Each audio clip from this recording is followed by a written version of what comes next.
Welcome to Madasaling Pinoy, your prayer partner. The Holy Gospel today, August 3rd. Ngayon ay Sabado ng ika-17 linggo. Sa karaniwang panahon, pakinggan at pagnilayan natin ngayon ang salita ng Diyos. Ang mabuting balita ng Panginoon ayon kay San Mateo.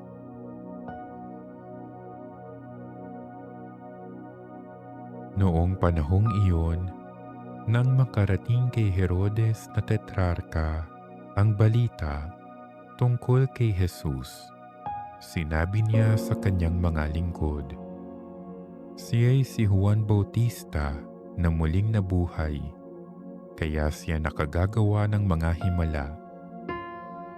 Si Herodes ang nagpahuli, nagpaghapos at nagpabilanggo kay Juan.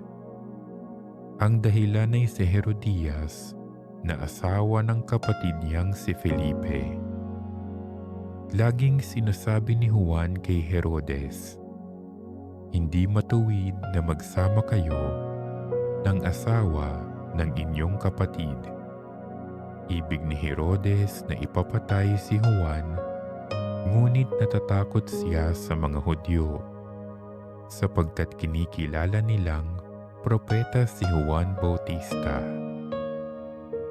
Nang dumating ang kaarawan ni Herodes, sumayaw sa harapan ng mga panauhin ang anak ni Herodias.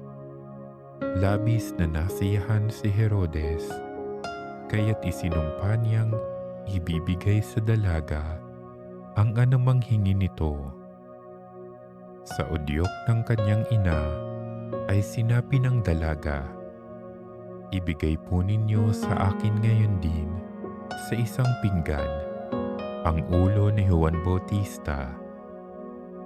Nalungkot ang hari, ngunit dahil sa kanyang pangakong narinig ng mga panauhin, iniutos niyang ibigay iyon sa dalaga. Kaya't pinapugutan niya si Juan sa bilangguan.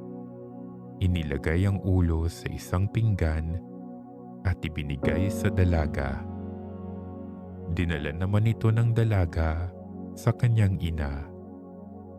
Dumating ang mga alagad ni Juan, kinuha ang kanyang bangkay at inilibing. Pagkatapos, ibinalita nila ito kay Jesus. Ang mabuting balita ng Panginoon.